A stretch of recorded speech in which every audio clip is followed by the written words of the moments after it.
Gustavo Marangoni es analista político y vamos a conversar con él. Gustavo, un abrazo grande. ¿Cómo estás? Buen día. Hola, Paulo, buen día. Muchas gracias por llamar. No, por favor, un gusto grande. ¿Cómo entendemos lo del viernes, lo del fin de semana y los paños fríos del lunes que intenta poner el gobierno con este tema? ¿Qué estás observando? Creo que la dinámica del gobierno siempre es jugar fuerte, desde el comienzo, desde que Milei era candidato, desde antes de que fuese candidato. En ese sentido, es difícil sorprenderse. Después cada uno, por supuesto, hace la evaluación, el juicio, etcétera. Pero el primer esfuerzo es comprender. Y cuando uno mira la película de Javier Milei, ve que juega fuerte permanentemente y redobla la apuesta. Pensemos además que sus definiciones vinieron después de presenciar la asunción de Trump, que no me Mm, parece algo absolutamente marginal, sino que me parece importante porque a lo que él percibe como modo de construir política, bueno, estuvo en el escenario del máximo referente global que arrancó también, ¿no? Con todo, digamos, con definiciones fuertes en materia de género, de inmigración, respecto de la oposición. Entonces acá hay un estilo, hay una estética que lo que busca es permanentemente plantear temas, sobre todo que hacen a cuestiones identificatorias, como por ejemplo todo lo que tiene que ver con las cuestiones de género, con todo lo que tiene que ver con las reivindicaciones o las posiciones en materia de sexual, porque sabe que genera controversia y además sabe que va a generar contestación. claro. Es decir, en el sentido estricto del término, es una provocación, sabiendo, una provocación es que yo diga algo que sé que vos no podés obviar responderme. Mm. Sí, y Entonces, está, salió todo el arco político a contestarle. ¿Y cómo entendés me acusan de decir lo que no dijimos? Porque yo coincido con vos, creo que hay una influencia a Trump, el hecho de siempre jugar muy fuerte, porque pareciera que no hay otro modo de hacer política en la Argentina, pero después sale el fin de semana y dice, me acusan de decir lo que no dijimos cuando todos interpretamos prácticamente lo mismo, ¿no? bueno, porque creo que a lo mejor después hay un intento de ecualizar un poco, a veces inclusive quienes juegan a redoblar la apuesta pueden percibir o pueden tener dentro de su propio círculo algunos que dicen, te pudiste haber ido al pasto, ¿no? Entonces, bueno, en realidad no dije, el famoso, a ver, ustedes los periodistas lo saben bien, ¿no? No, Paulo, me sacaste de contexto, Mm, sí, sí, ¿no? sí. Sería la forma en la que yo tengo después de tratar de emprolijar, pulir, etcétera, pero la intención permanente, explícita de la administración es jugar antagonismo, es jugar a las cuestiones que identifican, es jugar a las cuestiones donde vos sabés que inmediatamente vas a tener una respuesta en la misma proporción. Vos fíjate que cuando el presidente cumplió su primer año de gestión, dijo, el 10 de diciembre del año pasado me refiero, el año que viene plebiscito mi gestión. Mm, Utilizó ese término. sí, En un plebiscito hay dos alternativas, a favor o en contra de algo. claro, sí o No no. hay cinco, Mm. seis, siete. Entonces lo que estás buscando, y además en todo momento hay una recurrencia al ellos y nosotros. Y en la discusión, inclusive el propio vocero lo ha dicho así, eh, se reemplaza el término adversario por enemigo. Dice, con el enemigo no se negocia. Ujú. O sea que una de las características del juego democrático es que el otro es un adversario, no necesariamente un enemigo. Pero acá lo que hace es espiralizar justamente la parte narrativa, discursiva, y planteas ellos o nosotros. Es una cuestión moral. Por ejemplo, esto lo escuchamos recurrentemente. Se trata de una posición, nuestra diferencia es moral. Mm. Bueno, en realidad la moral mantiene un juego entre lo bueno y lo malo, y la política son visiones distintas respecto de cómo organizar, cómo administrar, cómo llevar adelante la gestión de un país. Pero me parece que justamente se plantea en esos términos binarios porque lo que querés, primero es consolidar que todos los que simpatizan más o menos con tu gestión terminen votando de este lado. Por eso el mensaje no es solamente para la vereda del enfrente, Es es para para los la propia propios. vereda. Claro, claro, claro. Te entiendo, También, te porque vos lo entiendo. que, vos lo que querés es hegemonizar la tropa. Cuando vos ves que está en la discusión con Mm, el PRO, con los radicales afines, con sectores que a veces apoyan, a veces no, lo que les está diciendo el muchacho, como decía un conductor televisivo muchos años atrás, un viejazo mío, chabón, ¿de qué lado estás? Claro. Y ¿No? ubica a los propios y a los Chabón, otros.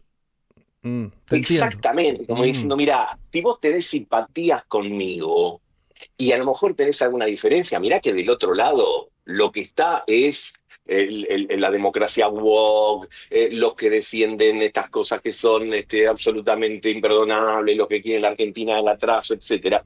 ¿Es nuevo esto en el país? No. no. El gobierno lo hace Mm, con, digamos, el gobierno lo hace con la estética propia de aquellos que están del centro a la derecha. sí, No sí, lo va a sí, hacer con sí. los que están del centro a la izquierda, porque ganó Mm, con esa concepción ideológica. mm. Entonces, obviamente, refuerza, me parece, todo eso, preparando el terreno para un año que va a tener muchas elecciones, pero sobre todo va a tener las de octubre, y hará que el gobierno interpreta como un parteaguas. ¿Por qué? Porque es la oportunidad, y esto también lo ha dicho el presidente en reiteradas oportunidades, es el momento en el que tiene que tratar de mejorar la posición en el Congreso, ya sabemos esos bloques de pocos diputados y senadores que tiene, pero además es en el que quiere poder decir que la tarea de derrota de la casta, siempre en el lenguaje que utiliza el gobierno, ya está cerca de concluirse. Obviamente,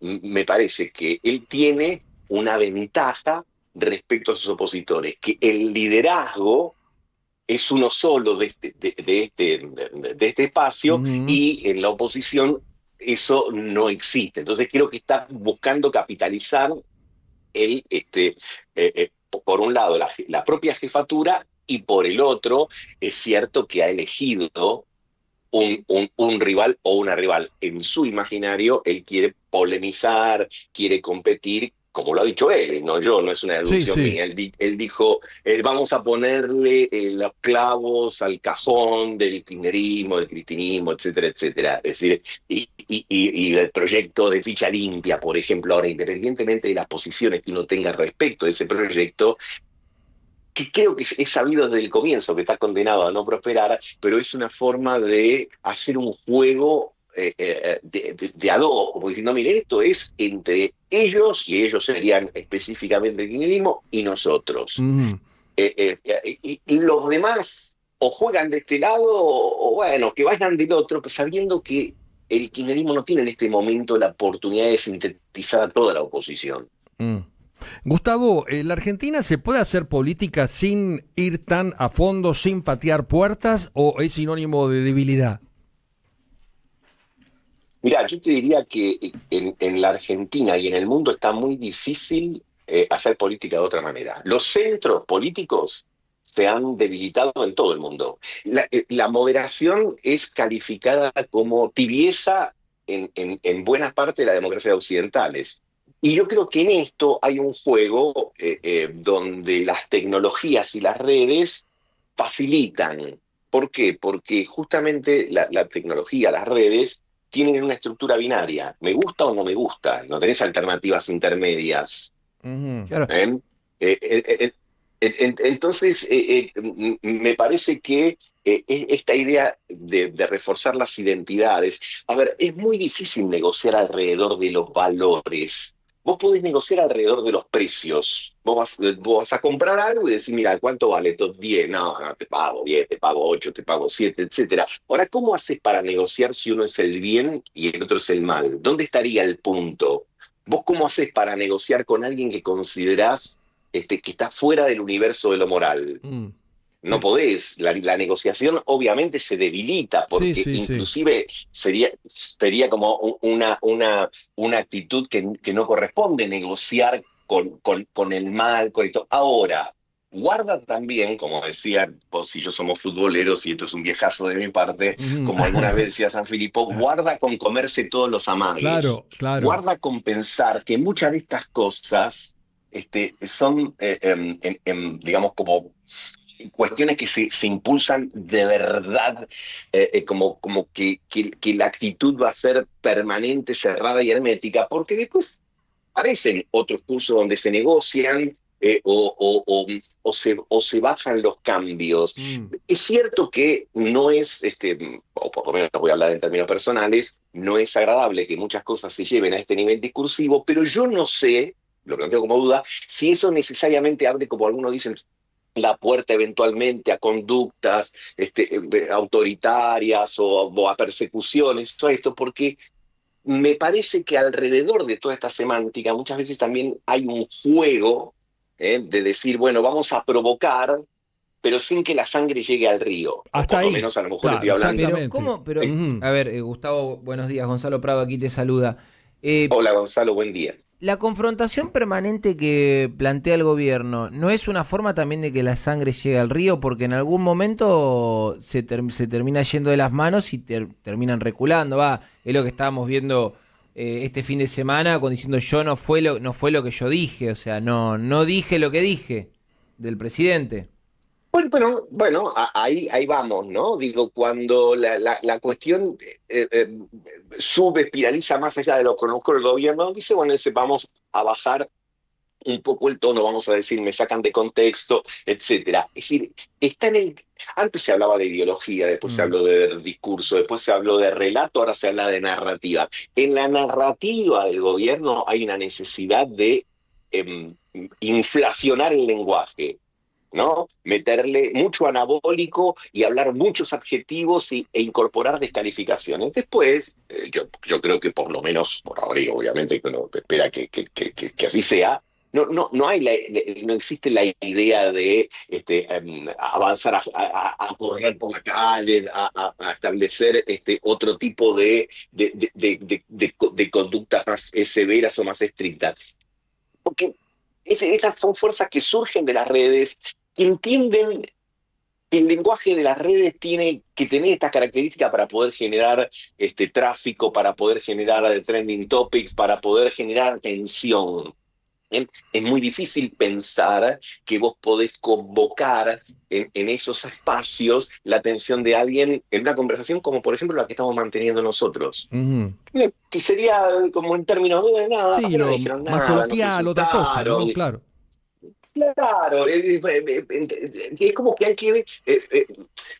por eso voy al ejemplo de Trump, por eso voy al ejemplo de Vox en España, por eso voy al ejemplo de otras fuerzas similares que vos te fijas que reaccionan de manera similar, digamos, ¿no? Donde la gestualidad, donde la escenificación tiene un lugar central. Tiene un lugar central y tiene que ver todo el tiempo con la idea de una identificación muy fuerte y con la sensación además refutacional. No es casual que así como y con ideas o con lenguajes o con pastillas que tienen que ver con la religión. Clarísimo. Porque la religión... Sí. Invoca la creencia. Claro, la fe. Y la política en realidad supone que convoca la razón. Exacto. La fe, ¿cómo hace para discutir la fe de alguien? Es imposible. Sí. No, y acá hemos hecho cree. Una cuestión de fe, los actos políticos, las referencias. Somos muy particulares. La última y te dejamos. ¿Crees que este tema se mete en campaña o que este tema queda acá? No, en campaña. Y vamos a ver una campaña, me parece, con este y otros temas jugados con estas características. Sin duda, no creo que esto vaya mainando. En todo caso, vas a tener picos y algún vallecito, pero la característica va a ser jugar fuerte, redoblar la apuesta, pierna dura, son esos partidos ásperos, ¿viste?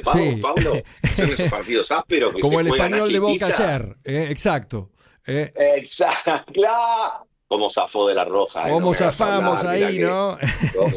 Bueno, Gustavo, querido, te mando un abrazo grande y gracias por tu explicación tan clara como siempre.